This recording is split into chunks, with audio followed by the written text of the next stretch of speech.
ku ci mel ni le président Ousmane Sonko moom loolu la proposé woon. bu ñëwee day renégocier contrat yi. mais aussi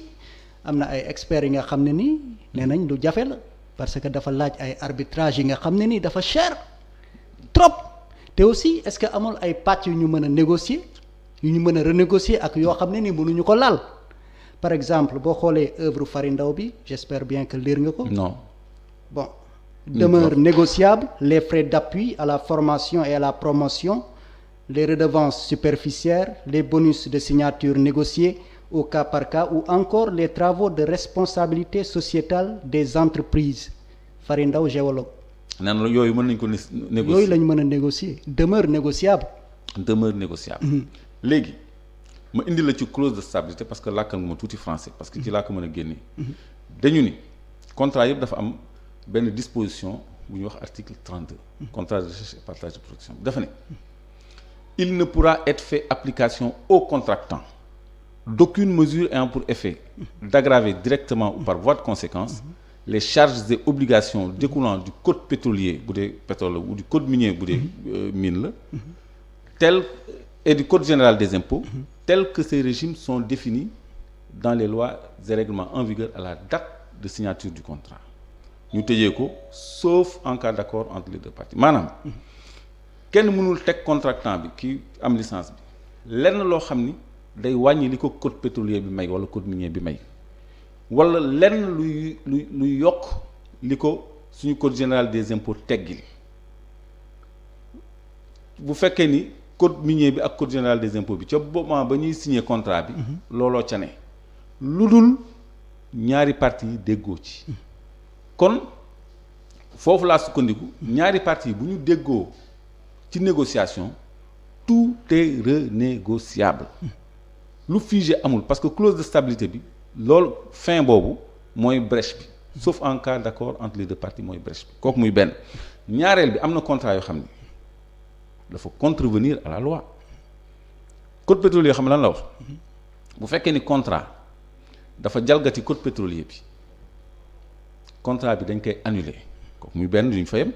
mais Sénégal day exercer li ñuy wax droit de reprise maanaam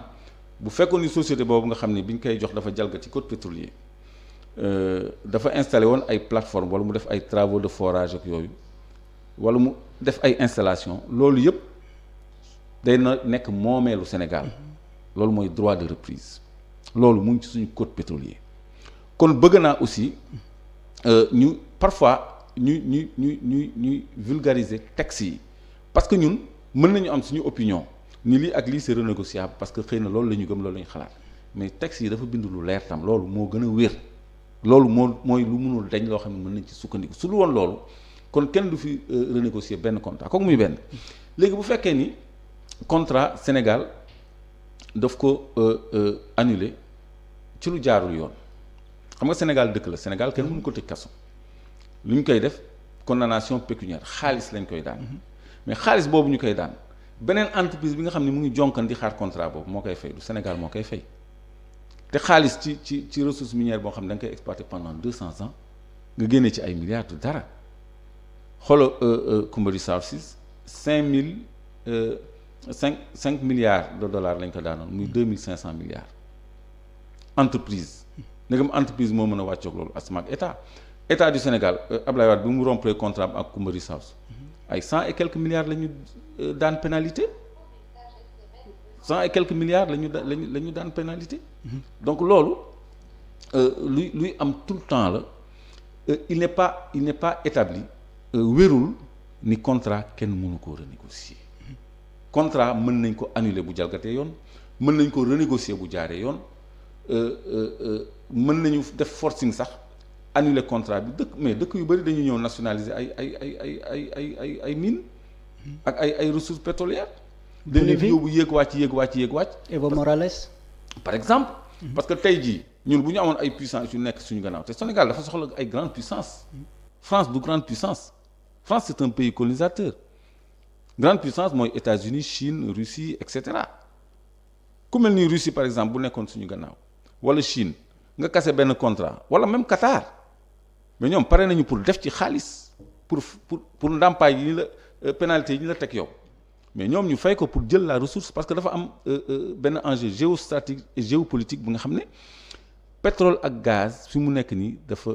dañ ko soxla ci àddina bi surtout gaz parce que dafa am enjeu géostratégique boo xam ne même réserve yi nga xam ne jublooguñ ci exploité ko léegi nit ñi dañ ci bëgg a teg ni loxo kon tey jii ñëpp a bëgg li ñu yor ñëpp a ko bëgg kon ñun waruñu ko yombal. mais aussi comme d'habitude loolu lañ doon xaar aussi peindre nga tableau bu noir bi nga xam ne nii ci gestion pétrole beeg gaz bi mais aussi Sénégal état bu Sénégal aussi il faut nga nangu ne def na ay effort ITIE félicité na ko ngeen ne tubaab yi ñoo nar a yóbbu lépp ñu voté loi sur le contenu local ngeen ne dañ koo war a waxtaanee ñu ne cos Petrogaz ubbil nañ leen ko yéen waa société civile ak parti ak politiciens hommes politiques yi. ñu ne aussi main d'œuvre bi Institut national du pétrole et du gaz. INPG ñu ne daal dañuy former benn élite bi nga xam ne ni peut-être dina mën a. te mbir yi loxo ak yeneen yooyu aussi ay paala yi nga xam ne nii c'est à saluer aussi. waaw loolu ay ndap la yoo xam ne lañ ca def moo baaxul ITIE laay commencer bi nga lim. ITIE rôle am mooy saytu transparence ci ni ñu yoree suñu ressource pétrole ak gaz ak ressources minières mais ITIE problème la njëkk a am président mooy nommé ki ko jiite Ismaïla Madior Fall la woon après Sidi Kaba léegi Mankeur Ndiaye non Mankeur Ndiaye plutôt léegi Eva Marie Coll man ci benn plateau télé sax laa yëgee ni sax Mankeur nekkatu fa Eva Marie Coll moo fa nekk donc ñooñu waa Benno Bokk Yaakaar ñoo nekk à la tête de l'ITIE déglu bu baax li mu leen wax présidence bi mooy ci bopp bi secrétariat général bi mais compagnie contractante yi ñi yore suñu mine yi ñooy fal secrétaire général u ITIE donc ka ñu war a contrôler muy nguur gi ak keneen ka ñu war a contrôler muy compagnie yi exploité kii moo nekk présidence kii nekk secrétariat général loolu mooy ITIE léegi nag ñu dugal fa société civile boo xam ne mais dañ koy xatal parce que man tey jii bu ñu ma dugaloon ITIE yor nekkuma ci secrétariat bi nekkuma ci présidence bi sama baat ak sama poids lan la mën a changer man dañuy naan rek way Clédor nga fa kon affaire bi jaar na yoon loolu rek lañ ci jublu mais ñi fa nekk fi mu nekk nii ils ont compris le jeu mais ñu ngi ci biir donc loolu du lu leer ma jox la benn exemple rapportu ITIE 2016 dañ ci consigner loo xam ni sàcc baat boobu def naa maa ngi koy doog a wax ci sama communication yépp mais mënuñu ko tuddee neneen parce que dafa am yaa ngi doon tudd léegi loyer superficiaire ci citation Fary Ndaw ni lu ñu mën a négocier la mais loyer superficiaire dañ koy recouvrer ci Sénégal yépp jéeri ji yépp ak géej gi yépp mais ci rapport ITIE dañu bind ne les loyers superficiaires ne sont pas versés dans les comptes du trésor public jëla ma may la boobu maanaam du dem ci keesu la nga xam ni moom la ñuy fayeeku ci li ñuy louer suufu Sénégal ak géeju Sénégal yépp ay centaines de milliers de kilomètres carrés loolu duñ ko dugal ci keesu nguur gi loolu mooy lan suñu alal du dugg suñu gafa loolu ITIE moo ko bind koo xam ne dafa war a saytu transparence léegi alal boobu xam nga fu muy dem ci ay compte Petrosen compte boobu xam nga fu mu nekk France Société Générale Paris loolu nu mu tudd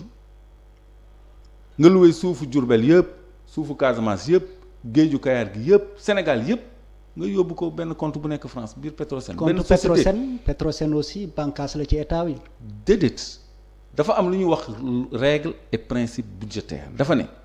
bépp recette ak bépp dépense dañ ko war a mandargaal obligatoirement ci budget bi buñ koy génnee nag di ko affecté ñu génnee ko affecté ko Petrosen wala keneen mais dafa war a dugg ci budget bi député yi dañ ci war a joxe seen autorisation seen kàddu maa ngi lay wax assemblée tout à l'heure mais affectation directe lu jalgati yoon la lu loi et règle et principe budgétaire mayewul bu ngeen xoolee dans Google léegi tout est disponible règle et principe budgétaire dinañ leen énumérer li ñuy wax principe d'universalité c'est le b.a.-ba maanaam budget annualité la war a am décembre ba décembre sinon kii budget bu commencé février kii budget bu commencé juin du ñu mën a am concordance du ñu mën a accorder seen comptabilité lépp dafa war a dugg ci caisse gi unité de caisse guichet unique loolu ñëpp dégg nañ ko principe yooyu mais la àddina yëpp di doxee mais waruñu jël suñu alal affecté ko benn société directe affectation directe lu ñu tere la lu jalgati la loolu la ñu bind ci rapport ITIE léegi COS-Petrogaz. pour leeral foofu. da nga yaakaar ne. compte boobu daal dafa am ay privé yi nga xam ne ni dañ ciy jëriñu. non c'est-à-dire loolu ak jalgati la suñu alal. dafa amul transparence. du transparence dama la bëgg a wax ni ITIE mu ngi consigné ci rapport am mais loo xam ni du transparence parce que warul bind ci rapport ni loyer superficiel kenn du ko dugal ci compte trésor public ñoo ko bind. ñu ngi may dégg nañ ko weddi ñoo ko bind mais loolu du yoon suñu alal la dañ ko war a dugal suñu budget donc dafa bëri loo xam ne dañ koy teq ci suñu budget te président Macky Sall mu ngi waajal benn projet de loi boo xam ni day saam ñett suñu revenu pétrolier et gazier benn nar bi moom nee na ci ay kàddoom ala kuli àll duñ ko dugal ci budget bi te loolu fonds intergénérationnel wala du boobu mais loolu mais dafa war a jaar ci budget bi pourquoi duñ ko dugal ci budget bi mais Assemblée nationale pour lan la toutes les recettes et toutes les dépenses doivent être obligatoirement inscrites au budget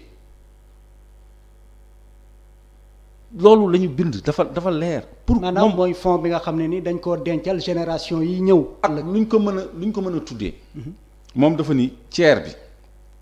dañ koy teq du dugg ci budget bi loolu mooy premier problème mooy du dugg ci budget bi dañ koy dencal fonds yi ñëw loolu du problème bi deuxièmement mu ni dañ koy dencal génération yi ñëw mais daf ci teg ne dans la may insertion boobu au montage daf ci teg ne ñoom mën nañ ci leb seen biir ñoom nañ ci leb suñu biir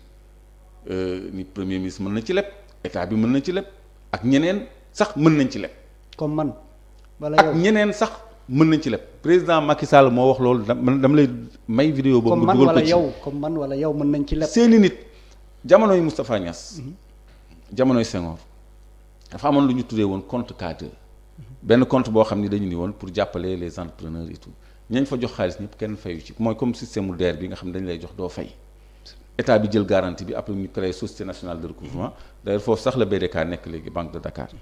donc fonds 6 boobu laay tudd moom la ñu bëgg foofu la ñu bëgg a loger le tiers de ce que nous produirons en pétrole et en gaz te loolu jalgati la du yoon du dëgg du yoon loolu Claire Vision dana ko xeex bés bu naree jàll assemblée ba du am lu mu leen jaral ñun dinañu ko jaral parce que loolu téq suñu alal la ci suñu budget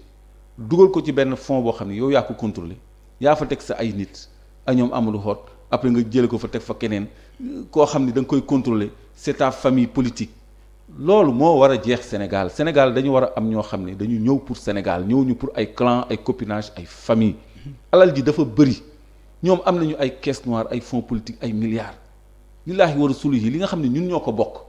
nañ ñu ko sàmmal comme ni ñu leen ko santee te bañ ko pàccoo naan ay mën nañ ci lépp suñu biir le président de la République qui dit ça c'est scandaleux. peut-être boo teewee COS-Petrogaz mën koo défendre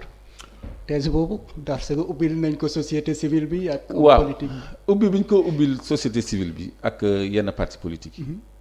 clin d'œil la ci dialogue bi ñu jëm. parce que jàpp nañ ni am na ñoo xam ni xëy na COS-Petrogaz salaire yi fa gën a tuuti 5 millions la am na ñu fay feeku lu ëpp 25 millions président Macky Sall. xaritam yi mu jàngalandoolu fële institut français du pétrole ñu ci bëri ñu ngi biir COS-Petrogaz ay tubaab yoo xam ni salaire yi ñu leen di fay ak privilège yi ñu am nit ñi ba léegi xamuñu ko léegi ku mel ni man peut-être xalaat nañ ni ak keneen buñ ko fa dugalee mu am ay avantages ak yooyu wax ji dina wàññeeku ci ñoom loolu rek lañ ci jublu. maanaam li nga wax mooy COS-Petrogaz dafa am ay étrangers yi nga xam ne ni dañ faa nekk ñi nga xam ne ni ay camarades de promotion Macky Sall lañ. ñu ngi biir COS-Petrogaz ñu leen di fay ay xaalis bu bëree bëri. maa leen defal exclusivité boobu. COS-Petrogaz. ay promotionnaire u Macky Sall institut français du pétrole ñu nga fa fees del te ay super salaire la ñu yor à titre d'expert ñu nga fa fees del tey jii ay Sénégalais wala ay tubaab ku leen neex ay tubaab laay wax ay tubaab ay français ay français xam nga am na loo xam ni kenn mënu ko wax directrice de l'environnement bu Sénégal mais tubaab bu weex tàll la française la est-ce que xam nga loolu mooy lan gis nga mine permis licence mine wala pétrole mënoo ko am mukk te amoo le quitus de la direction de l'environnement il faut que direction de l'environnement ni lii amul impact ci suñu environnement ñu doog la autoriser permis d'exploiter xam nga kooku c'est important mais moom position am da koy utiliser pour arranger les intérêts français foofu sénégalais bon teint moo fa war a nekk xam nga bugguma tudd turam